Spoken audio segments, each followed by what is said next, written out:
The term Third Reich instantly brings to mind Nazi Germany, but why was it called that? What were the First and Second Reich?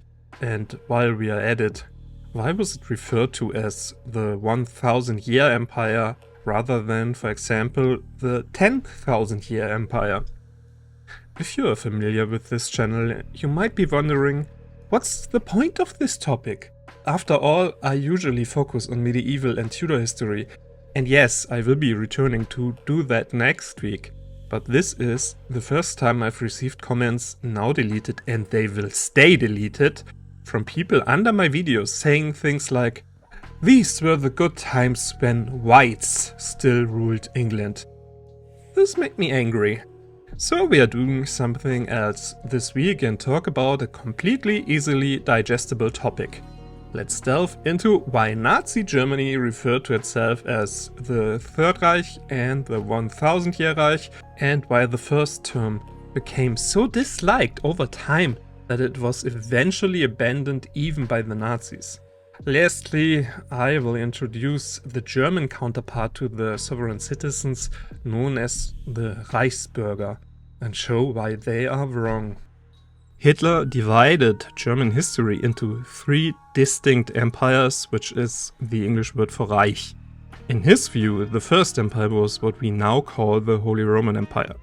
This takes us back to the Middle Ages, as the exact founding date of the Holy Roman Empire is still debated among historians, but it undoubtedly originated during that period. A popular reference point is Otto I, who became king of the East Frankish Empire in 936 and Roman Emperor in 962. At that time, the concept of Germany as we know it today did not exist. However, Otto did once mention that it was the power of German weapons that secured him the imperial crown. Some time ago I made a video that delves deeply into the history of the Holy Roman Empire. I won't repeat those details here, but I will link the video in the description for those interested. It's important to emphasize that this First Reich was far from a German nation state. It was a proud multi-ethnic empire. The Holy Roman Empire eventually collapsed in 1806 when the last emperor, Franz II, abdicated under pressure from Napoleon. In reality, the empire had been effectively dissolved 3 years earlier by a process with a very, very German name, the Reichsdeputationshauptschluss. Have fun, try to repeat it. This legal action transferred the territories on the left bank of the Rhine to France and formed the Napoleonic Loyal Confederation of the Rhine. Even before its official demise, the Holy Roman Empire had long been reduced to a hollow structure composed of hundreds of individual dominions. Prussia and Austria, the most powerful territories, even engaged in direct conflict with each other. After Napoleon's defeat, there was no unified German state. Instead, the German Confederation was formed, a loose association of individual states with a permanent representation in the Bundestag in Frankfurt am Main. However, these states remained sovereign. The path to a German nation-state involved several critical questions. The most important being whether there should be a greater German solution that included Austria or a smaller one without it. The revolution of 1848-49 proposed a smaller German solution, offering the imperial crown to the Prussian king. He refused, stating he did not want a crown, quote, baked from the dirt and clay of the people.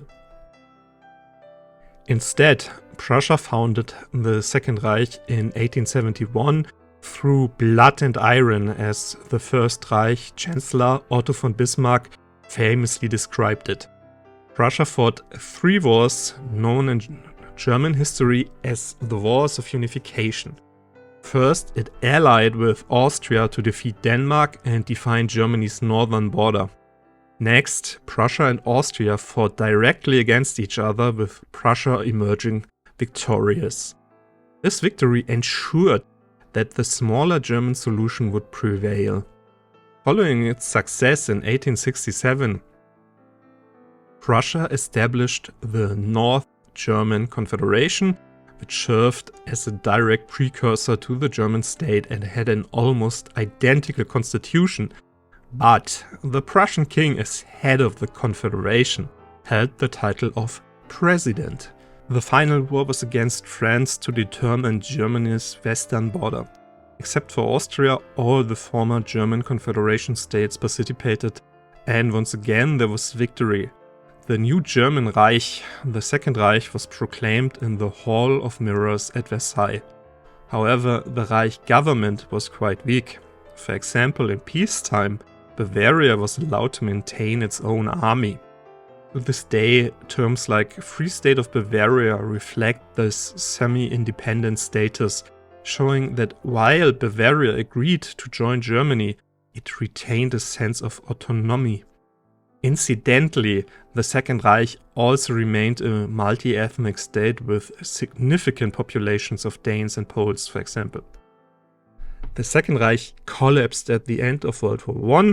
Kaiser Wilhelm II fled into exile in the Netherlands as a new revolution erupted in November 1918. The First World War was not finished at that moment. Germany retained the name German Reich but became a democracy for the first time with the Weimar Republic emerging.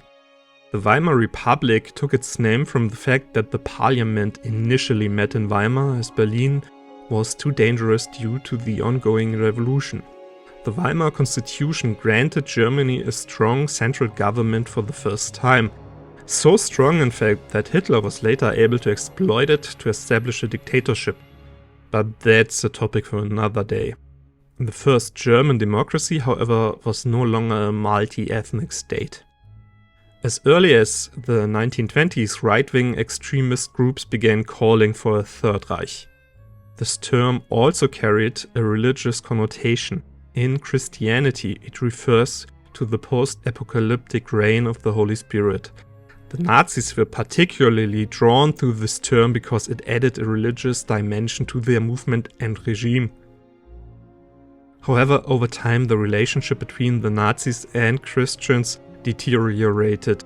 Pope Pius XII, who personally knew Hitler from his time as Papal States Ambassador in Berlin before becoming Pope in 1939, believed Hitler was possessed by the devil and even performed an exorcism in Rome.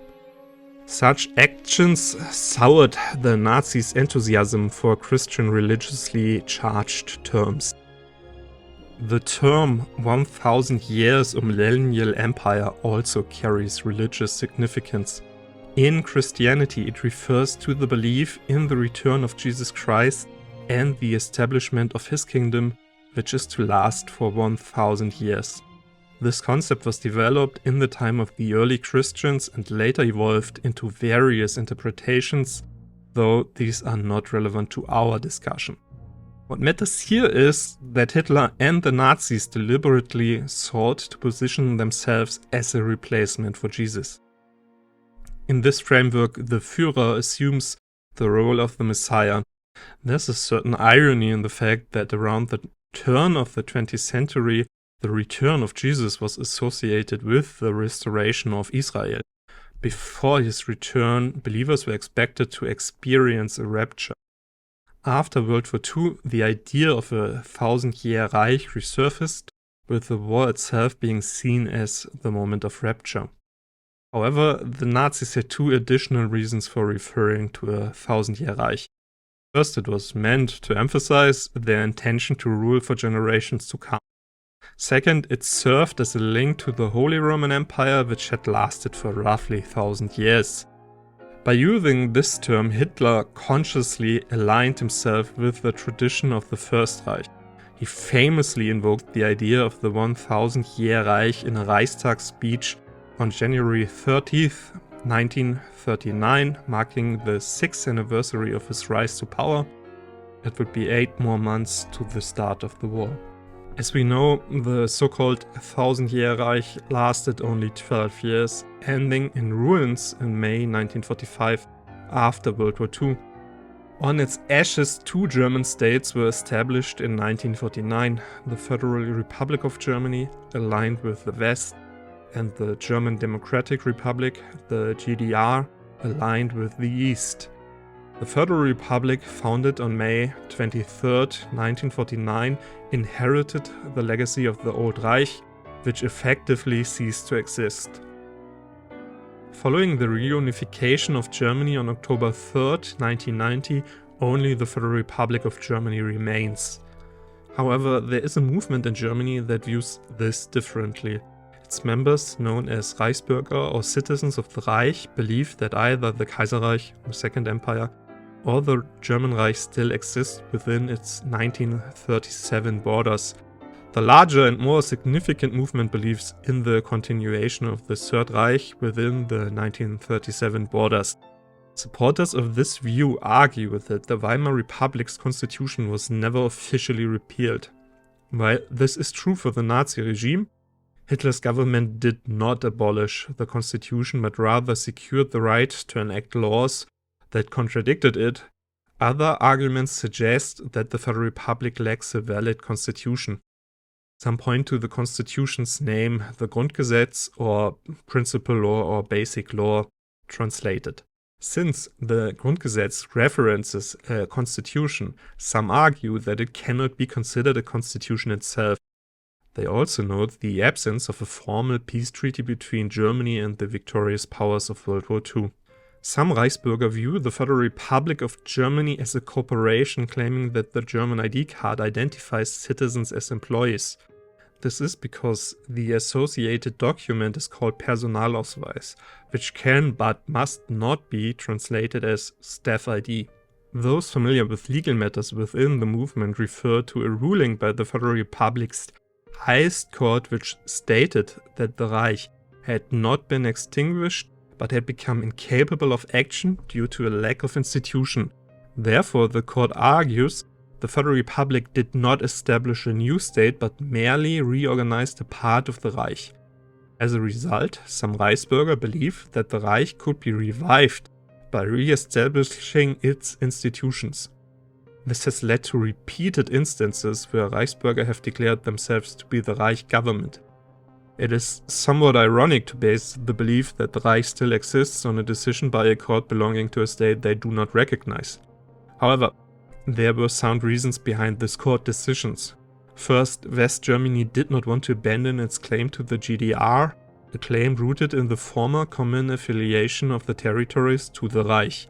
Secondly, the Federal Republic needed to assume the Reich's obligations such as compensating forced laborers or negotiating the release of prisoners of war.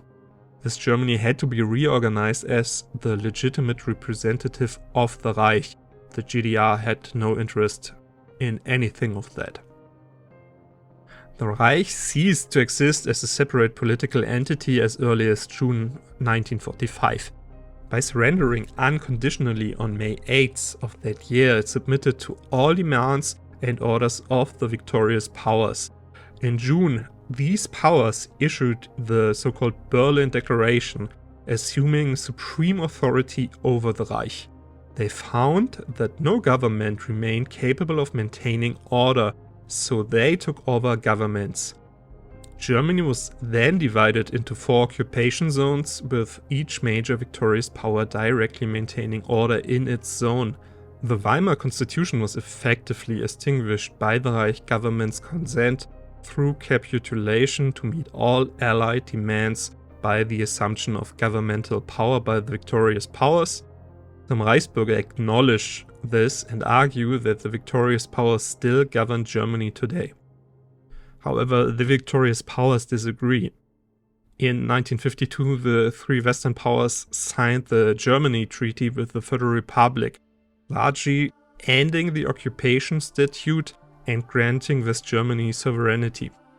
Reichsbürger counter that the Soviet Union, as the 4th victorious power, did not sign. However, the Soviet Union later established diplomatic relations with the Federal Republic. In 1973, both the Federal Republic of Germany and the GDR were admitted as full members of the UN, recognized by all 4 victorious powers. By this point, the statehood of the Reich had been fully transferred to the Federal Republic and the GDR. To achieve reunification in 1990, the two German states signed the 2+4 treaty with the victorious powers. Article 7 of the treaty states that the victorious powers relinquish all rights to Germany and grant the country full sovereignty.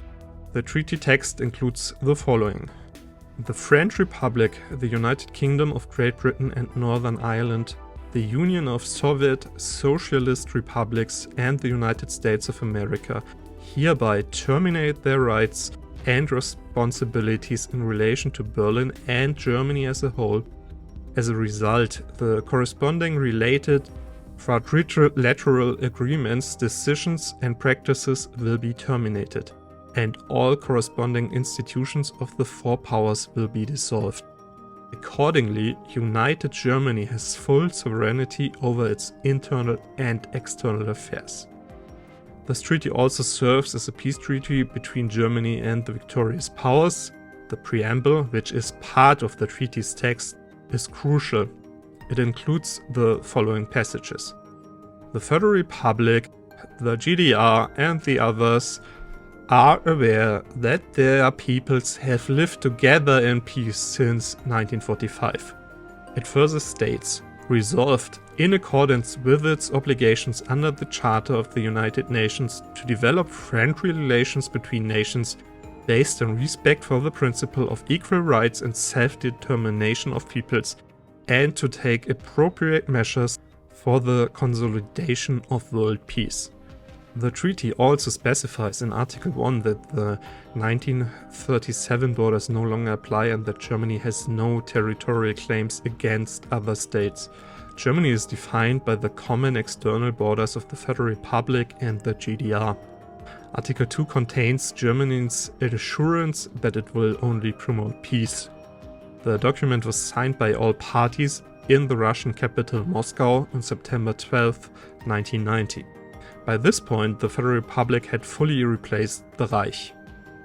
A few points still need to be addressed. First, the preamble of the Grundgesetz reads, conscious of its responsibility before God and man, inspired by the will to serve the peace of the world as an equal member in a united Europe, the German people have given themselves this Grundgesetz by virtue of their constituent power.